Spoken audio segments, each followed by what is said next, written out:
It was supposed to be a harmless wind chime, a therapeutic device for her disabled son. But when the HOA president caught wind of it, the battle for their home was only just beginning. Sarah clutched the violation notice in her trembling hands, her eyes frantically scanning the words. Removal of unauthorized decorative items on property within 10 days. She couldn't believe it. The wind chimes she had installed for her son Liam were now the target of the Homeowners Association's wrath. Liam, seated in his wheelchair beside her, furrowed his brow. "Mom, what's wrong?"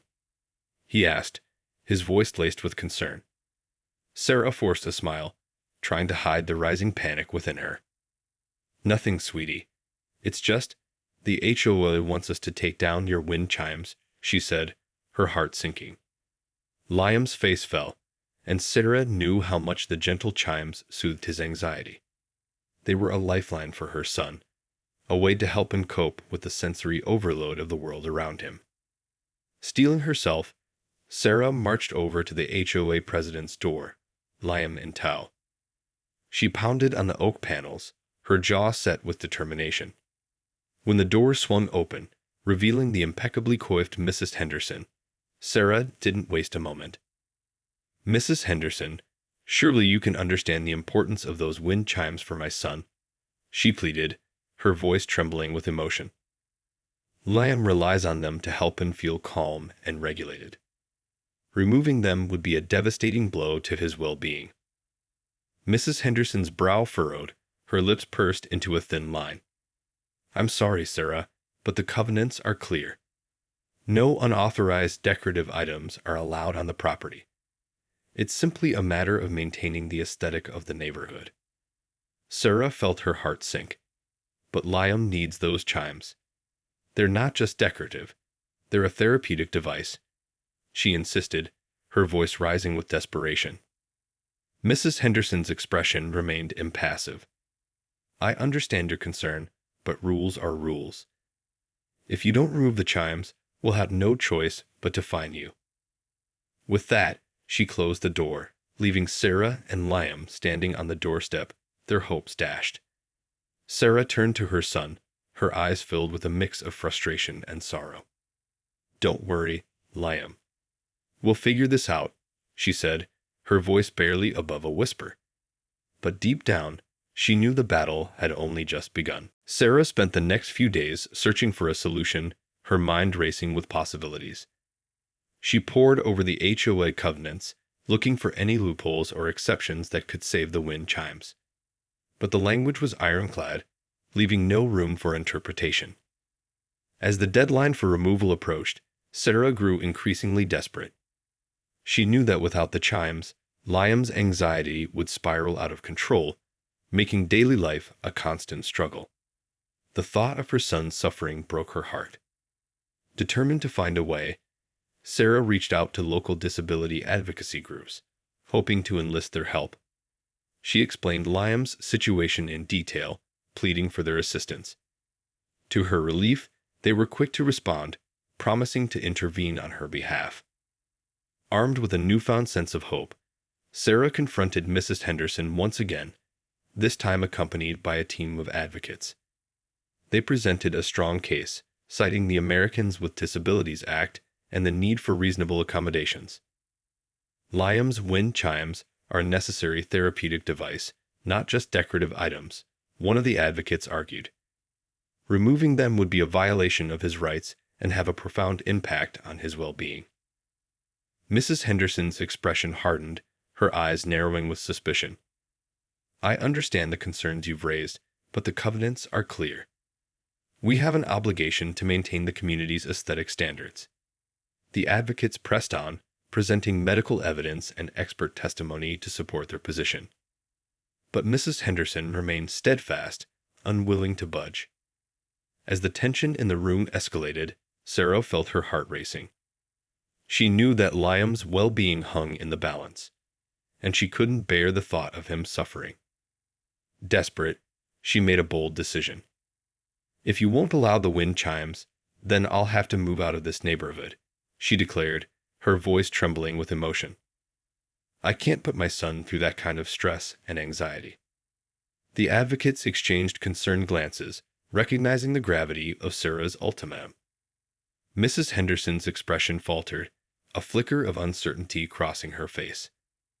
The stage was set for a showdown, and Sarah was determined to fight for her son's right to thrive in her own home. The standoff between Sarah and the HOA president, Mrs. Henderson, had escalated to a dangerous precipice.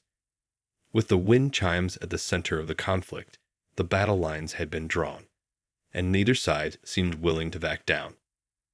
As the deadline for removing the chimes drew near, Sarah knew she had to take drastic action. She couldn't bear the thought of Liam's fragile well-being being compromised, and the prospect of having to move out of their beloved home only added to the weight of her decision. Steeling her nerves, Sarah made a bold move.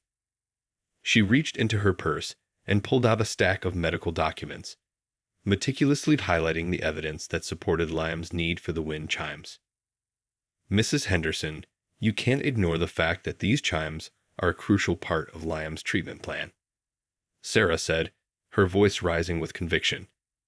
Removing them would be a violation of his rights and a severe detriment to his mental health. The advocates by her side nodded in agreement, their faces etched with determination. Mrs. Henderson's expression remained stoic, but Sarah could see the wheels turning in her mind. The covenants are clear, Sarah, the HOA president replied, her tone laced with a hint of uncertainty. We have an obligation to uphold the community standards. Sarah refused to back down. And we have an obligation to ensure the well-being of our residents, especially those with special needs. Surely you can see the profound impact the wind chimes have on Liam's quality of life. The tension in the room was palpable, the air thick with the weight of the decision that hung in the balance. Mrs. Henderson's gaze darted between the medical documents and Sarah's unwavering eyes, her resolve visibly crumbling. Finally, with a resigned sigh, she relented. All right, Sarah. I'll make an exception in this case. Liam can keep the wind chimes. A wave of relief washed over Sarah, and she felt a surge of gratitude towards the advocates who had stood by her side. Liam's face lit up with a wide smile, his eyes shining with happiness. The battle had been won, but Sarah knew that the war was far from over. The HOA's reluctant concession only reinforced the need for continued vigilance and advocacy in their community. The victory over the wind chimes was a bittersweet one for Sarah. While she was grateful that Liam could keep his beloved therapeutic device, the ordeal had left her feeling distrustful and on edge. As the days passed, Sarah couldn't shake the nagging feeling that the HOA was not done with them. She noticed Mrs. Henderson's frosty glances whenever they crossed paths, and she couldn't help but wonder what the woman was plotting behind the scenes. Her suspicions were confirmed when, a few weeks later, Sarah received another violation notice, this time for the excessive number of potted plants adorning their front porch. "This is ridiculous," Sarah exclaimed, her hands trembling with anger. "They're just a few harmless plants that bring Liam joy." Liam's face fell, his eyes filled with a mixture of disappointment and confusion. Sarah knew how much he loved tending to the plants, how the simple act of caring for them provided a sense of calm and purpose. Determined to fight back, Sarah once again reached out to the disability advocates, pleading for their assistance. But this time, the response was less than enthusiastic. "I'm sorry, Sarah, but we can only intervene on issues directly related to Liam's disability," one of the advocates explained.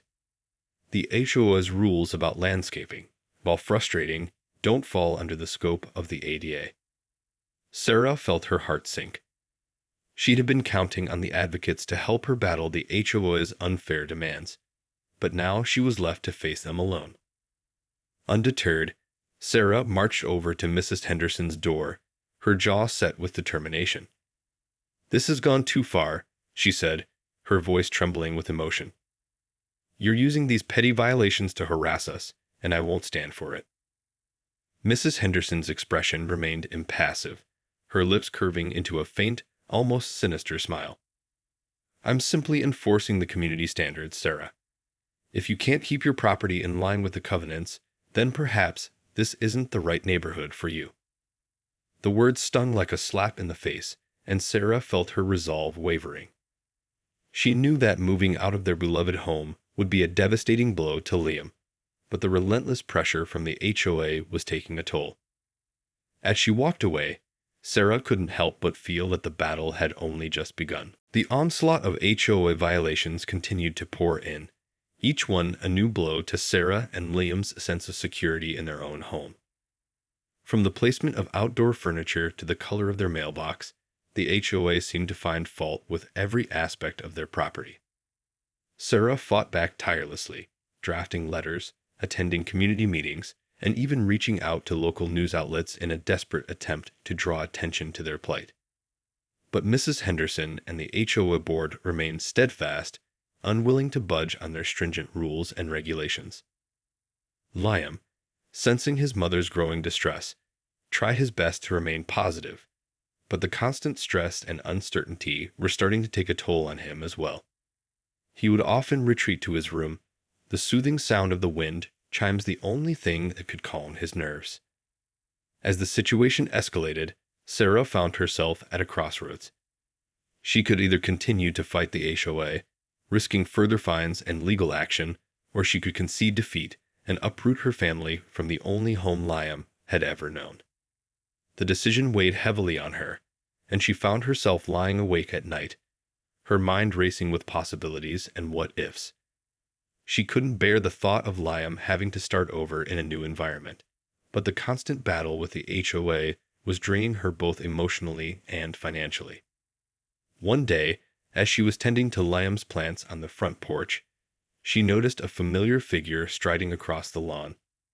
Mrs. Henderson, her eyes narrowed with a predatory gaze. "Mrs. Henderson," Sarah greeted her, her voice laced with apprehension. "Sarah," the HOA president replied, her tone clipped and cold.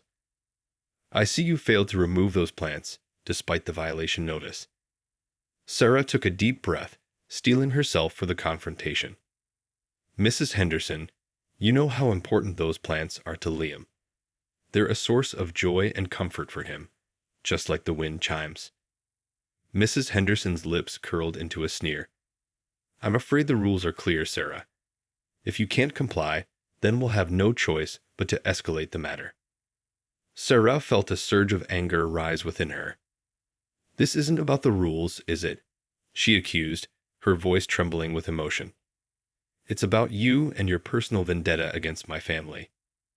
Mrs. Henderson's eyes widened, and for a moment, Sarah thought she had struck a nerve. But the older woman quickly regained her composure, her expression hardening once more. "I suggest you remove those plants, Sarah," she said, her voice laced with a barely concealed threat, "before this gets even more unpleasant." With that, she turned on her heel and strode away, leaving Sarah to grapple with the weight of her words. Sarah could feel the panic rising within her as Mrs. Henderson's words echoed in her mind. The HOA president's thinly veiled threat had sent a chill down her spine, and she knew that the battle for their home was far from over. Liam, sensing his mother's distress, approached her cautiously. "Mom, what's wrong?" he asked, his voice laced with concern. Sarah forced a smile, trying to reassure her son. "Nothing, sweetie. I'm just dealing with some issues with the HOA. That's all." Liam's brow furrowed, and Sarah could see the worry etched on his face. "But the wind chimes are staying, right? And the plants?" he asked, his voice trembling. Sarah pulled him into a tight hug, her heart breaking at the thought of Liam having to face the uncertainty of their situation. "I'm doing everything I can to make sure you can keep the things that are important to you," she whispered. But deep down, Sarah knew that her reassurances were hollow. Mrs. Henderson's threat had made it clear that the HOA was not going to back down, and Sarah was running out of options. Determined to find a way to protect her family, Sarah reached out to a local attorney, hoping to explore her legal options. The lawyer listened intently as she relayed the details of the ongoing conflict, her brow furrowing with concern. "This is a clear case of disability discrimination," the attorney said, his voice laced with a mix of outrage and sympathy. The HOA is violating the Fair Housing Act by refusing to make reasonable accommodations for your son's needs. Sarah felt a glimmer of hope, clutching the lawyer's words like a lifeline. So, what can we do? She asked, her heart racing. We can file a formal complaint with the Department of Housing and Urban Development, the lawyer replied. And if that doesn't work, we can take the HOA to court. Sarah's mind raced with the implications of his words. Going to court would be a costly and time-consuming process, one that she wasn't sure they could afford. But the thought of giving up and letting the HOA win was unthinkable. Steeling her resolve, Sarah made the decision to fight. She would do whatever it took to protect her family and ensure that Liam could continue to thrive in their beloved home. The legal battle against the HOA was a long and arduous one, but Sarah was determined to see it through. With the help of the attorney, she filed a formal complaint with the Department of Housing and Urban Development, alleging disability discrimination and a failure to provide reasonable accommodations. The HOA, led by the ever-resolute Mrs. Henderson, fought back with equal ferocity. They argued that the wind chimes and plants were not essential to Liam's well-being and that the community's aesthetic standards took precedence. As the case dragged on, the tension in the neighborhood reached a fever pitch. Neighbors, divided by the conflict, took sides, with some rallying behind Sarah and Liam, and others staunchly defending the HOA's position. Liam, caught in the crossfire, withdrew further into his own world, finding solace in the soothing sounds of the wind chimes and the vibrant colors of his beloved plants. Sarah's heart ached to see her son's anxiety and distress, but she knew she had to keep fighting for his well-being. Finally, after months of back and forth, the HUD investigation concluded. To Sarah's immense relief, the agency ruled in her favor, declaring that the HOA's actions constituted a clear violation of the Fair Housing Act. Mrs. Henderson, her face flushed with frustration, reluctantly agreed to allow the wind chimes and plants to remain on the property. But the victory was bittersweet, as the damage to the once peaceful community had already been done. Neighbors who had once been friendly now eyed each other with suspicion and distrust. The very fabric of the neighborhood had been torn apart, a stark reminder of the toll that rigid rules and unchecked power can take on a community. As Sarah and Liam settled back into their routine, surrounded by the soothing sounds and vibrant colors they had fought so hard to keep, Sarah couldn't help but wonder what the future held. Would the HOA ever truly accept them? Or would they continue to find new ways to make their lives a living hell? Only time would tell, but Sarah was determined to remain vigilant, ready to fight for her family's well-being and the right to call this neighborhood their home. The dust had finally settled, but the scars left by the battle with the HOA would not soon be forgotten. Sarah and Liam's hard-won victory had come at a price, and the once idyllic neighborhood they called home now felt like a minefield of tension and mistrust. As Sarah watched Liam tenderly caring for his beloved plants, a bittersweet smile crept across her face. The wind chimes, a symbol of her son's resilience and their family's fight, chimed gently in the breeze, a constant reminder of their triumph. But the shadow of Mrs. Henderson and the HOA's relentless harassment still loomed large. Sarah couldn't shake the feeling that their war was far from over, that the HOA president was biding her time, waiting for the perfect opportunity to strike again. Determined to protect her family and their hard-won sanctuary, Sarah made the decision to take a more active role in the community. She reached out to her neighbors, hoping to mend the fractures that had formed during the conflict, and began attending HOA meetings with a renewed sense of purpose. To her surprise, many of her neighbors were receptive to her overtures. An attentive sense of camaraderie began to take root. They shared stories of their own battles with the HOA, and together, they devised strategies to challenge the board's unbridled power. As the community rallied, Sarah felt a surge of hope. Perhaps with collective action, they could create lasting change, not just for her family, but for all the residents who had fallen victim to the HOA's heavy-handed tactics. Mrs. Henderson, sensing the shifting tide, tried to maintain her iron grip on the neighborhood. But her once unassailable position was beginning to crumble. The residents, emboldened by their shared experiences, refused to back down, and the HOA president found herself on the defensive. In the end, it was a hard-fought victory, but one that was all the sweeter for the battles they had endured. Sarah and Liam were able to keep their beloved wind chimes and plants, and the community they called home was stronger for it. A testament to the power of perseverance, resilience, and the unbreakable bond of a mother's love. As the sun dipped below the horizon, casting a warm glow over the neighborhood, Sarah and Liam sat together on the front porch, listening to the soothing chimes and watching the plants sway in the gentle breeze. In that moment, they knew that they had found their true sanctuary, a place where they could thrive and grow, no matter the challenges that lay ahead.